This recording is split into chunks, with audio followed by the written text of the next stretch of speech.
예, 존경하는 국민 여러분, 언론인 여러분, 국민의힘 대구 달서구가 홍석준 의원입니다. 오늘 민주당과 더불어민주당과 언론노조는 민노총 방송 연구 장악 계약법 추진을 당장 멈춰야 한다는 주제로 긴급 기자회견을 하고자 이 자리에 섰습니다. 저와 함께 이 자리에는 공정언론국민연대, KBS 노동자, MBC 제3노조, 대한민국 언론인 총연합회, 범시민사회단체연합 등 30여 곳의 언론 시민사회단체 대표님들께서 함께 했습니다. 민주당은 지난 21일 과학기술정보방송통신위원회 전체 회의에서 방송법 개혁을 일방적으로 의결한 데 이어 지난 28일 또다시 공청회를 여야 합의 없이 일방적으로 개최했습니다. 방송법 개혁은 민주당과 언론 노조가 한 통속이 되어 사활을 걸고 추진 중인 사안입니다.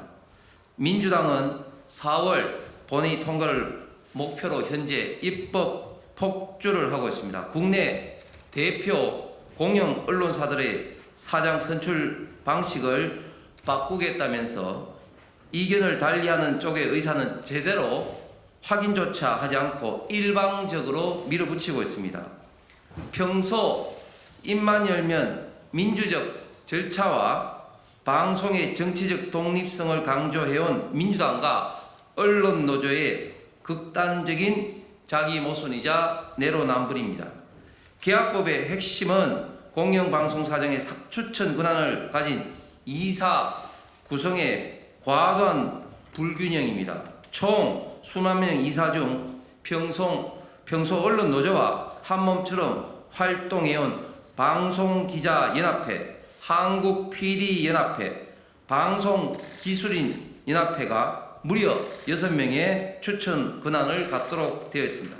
게다가 현재 언론 출신들이 장악한 방송사 내부 시청자위원회가 또 4명을 추천하도록 되어 있습니다. 이를 합치면 친민주당과 언론 노조 출신 이사가 무려 10명이나 된다는 것입니다. 여기에다 국회 배정 5명 중에 다수당인 민주당이 3명, 친민주당 관련 학자들 모임으로 비판받고 있는 학회가 각각 2명씩 총 4명을 추천하도록 되어 있습니다. 중립적으로 평가받는 학회는 한 곳으로 2명을 추천합니다. 결과적으로 민주당과 언론노조의 우호적인 인물들이 총 21명 중에 무려 17명이 됩니다. 민주당 17명 대 국민의힘 4명 혹은 민주당 19명 대 국민의힘 2명 구조가 되는 것입니다. 친민주당과 언론노조 구성은 17명만으로도 이 수치는 전체 3분의 2를 웃도는 것으로 이들이 사실상 모든 의사결정을 마음대로 할 수 있고 나머지 2명 내지 4명의 소수 이사는 덜러리에 불과한 구조가 될 것입니다.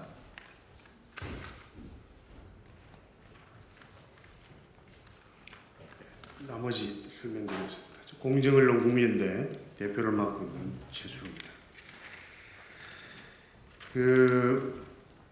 이 개정하려는 법에 따르면 소위 말해서 사장을 최종 결정하는 구조가 3분의 2 일이라고 해서 절대 다수의 지지를 받는 것처럼 포장을 해놨지만 방금 읽으신 내용대로 아예 이사를 만든 구조 자체가 친민주당과 친언론노조로 3분의 1을 장악해 놓는 구조입니다. 매우 대담하고도 뻔뻔스러운 독재적 발상이라고 저희는 봅니다. 민주당과 언론노조는 계약법을 추진한 이유로 방송을 정치적으로 독립시켜 국민의 품으로 돌려주기 위한 것이라고 주장하고 있습니다. 이분들의 말이 진실이라면, 이분들의 말이 단 한 줌의 진정성이 있다면 문재인 정권 임기 5년 중 이미 국민들에게 돌려주었어야 했습니다. 이들은 민주당이 정권을 잡고 심지어 압도적 국회 다수석 무려 180여석의 친민주당 의석을 장악했을 때조차도 침묵을 일관했습니다. 그러다 정권이 교체되니 방송의 정치적 독립을 위해 법을 바꿔야 한다며 광분하고 있습니다.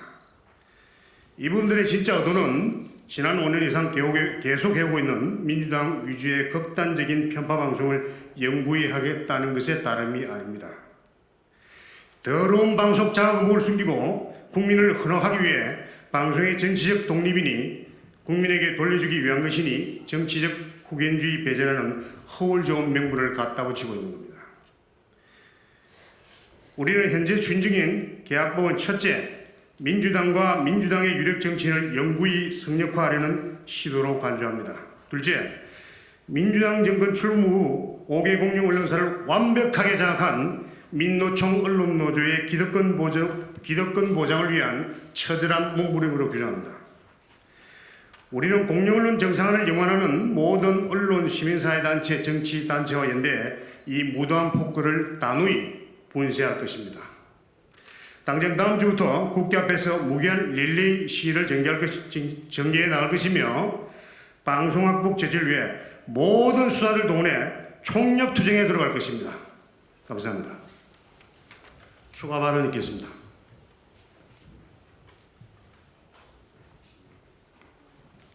예, 전 MBC 사장 김장겸입니다. 문재인 정권이 출범한 2017년 여러분들 다 기억하실 겁니다. 공영방송 정상화를 명분으로 민주당이 작성한 방송 장악 문건입니다. 그 방송 장악 문건대로 김장겸 고대영 축출 작전이 실제로 실행됐습니다. 이 자리에서 피켓팅을 들면서 김장겸 물러가라고 외치던 민주당 의원들 모습이 생생합니다. 언론 노조와 그리고 학자의 탈을 쓴 홍위병, 시민단체 등이 동원됐습니다. 그 이후 5년 동안 공영방송 실태는 여러분들이 지금까지 봐온 현상 그대로입니다. 아마 국민소득 3만 불 시대에 이렇게 국민의 재산인 공영방송, 공영언론이 극단적인 편파방송, 조작방송, 왜곡방송, 특정 진영의 특정 정당의 앞잡이가 되어 있는 나라는 찾아보기 힘들 것입니다. 지금 민주당이 다시 그 단체, 그 학자의 탈을 쓴 홍위병을 동원해서 다시 영구 장악을 시도하고 있습니다. 저지해야 됩니다. 국민들을 영원히 속일 수는 없습니다. 감사합니다.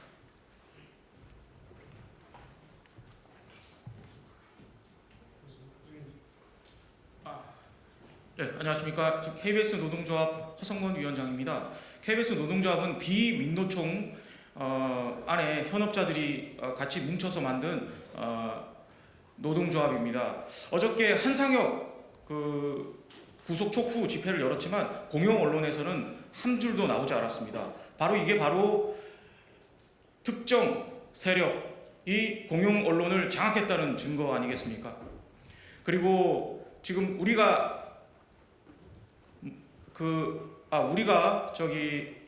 내고 있는 그런 목소리들이 지금 하나도 나오지 않고 있습니다. 사실상 민노총 노조 세력에 장악돼서 현재 공영 언론은 제 역할을 못하고 있다는 지적에 부딪히고 있습니다. 그래서 국민들이 등을 돌리고 있는 것이죠. 공영방송 영구 장악법 역시 그런 특정 정치 세력, 특정 노조 출신, 특정 소속이 장악돼서 영구히 공영 언론을 지배하려는 그런 법안 아니겠습니까? 국민들께서는 반드시 이 폐악을 멈춰 주시길 기대하고 있습니다. 끝까지 투쟁하겠습니다. 감사합니다.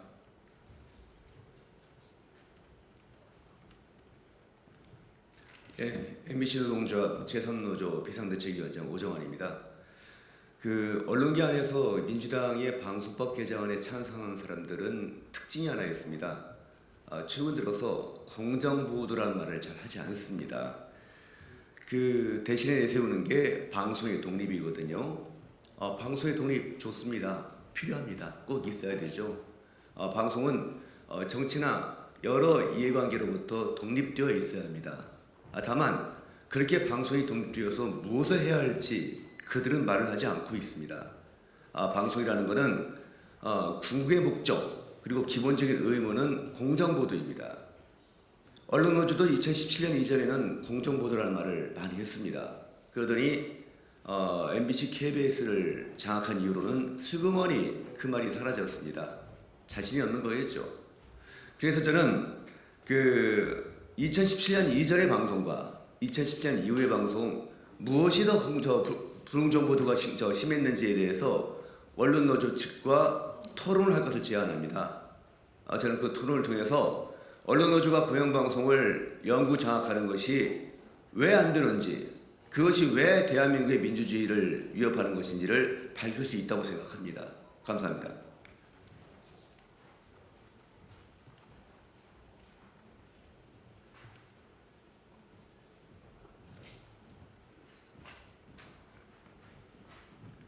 네, 안녕하십니까. 대한민국 언론인 총연합회 회장을 맡고 있는 YTN 김현우 기자입니다. 저는 상식을 짧게 이야기하겠습니다. 첫 번째 상식은 아까 앞서도 말씀드렸지만 2016년도 당시에 민주당이 야당인 시절에 현재 법안과 유사한 법안을 발의를 했습니다. 그리고 2017년 대선 당시에 문재인 후보는 위 내용을 대선 공약에 포함시켰습니다. 그리고 민노총 언론노조와 관련된 업무 협약까지 맺고 대대적으로 기사까지 났습니다. 그런데 정권을 잡고 난 이후에는 입장을 바꿨습니다. 2017년 방통위 업무보고에서 했던 내용 잠깐 읽어드리겠습니다. 기계적 중립을 지키는 공영방송 사장은 소신 없는 사람이 될 가능성이 있어 도움이 될 것인가? 무슨 얘기냐면 정권을 잡았으니 이 법안이 필요 없었던 겁니다. 왜? 자기 사람을 꽂아 넣을 수 있었기 때문입니다. 이것이 상식에 부합하는 것인지 현재 법안에 대해서 제가 여쭙고 싶습니다. 두 번째도 상식을 좀 이야기하겠습니다. 저는 방송통신위원회 12년 출입한 기자였습니다. 그리고 3년 동안 기자단 총괄 간사를 했습니다. 방송법 전문 어디에도 공영방송이라는 용어 정의가 없습니다. 용어 정의가 없는 것을 새로운 법안에 나와서 통과시키는 것은 법리에 맞는 것인지 묻고 싶습니다. 가령 도로교통법에 무단횡단이라는 용어 정의가 없는데 횡단보도를 빨간불에 걷는 사람에게 과태료를 부과하는 것이 법리적 이성인지 상식인지 제가 여쭙고 싶습니다.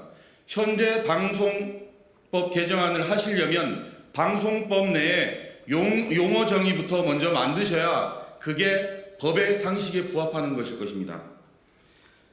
세 번째는요, 거버넌스를 이야기를 하고 있습니다. 공영방송 지배구조 개선법. 그러니까 표면적으로는 공영방송의 실질적인 구조를 바꾸겠다는 건데 저는 이것이 거버넌스라고 보지 않습니다. 실효적 지배, 공영방송을 실질적으로 지배하기 위한 더미네이션이라고 저는 생각합니다. 그래서 이 법은 굉장히 추악한 것이고 굉장히 나쁜 법안이라고 저는 생각합니다. 자, 끝으로 한 말씀만 더 드리겠습니다. 이게 민생 법안인지 묻고 싶습니다.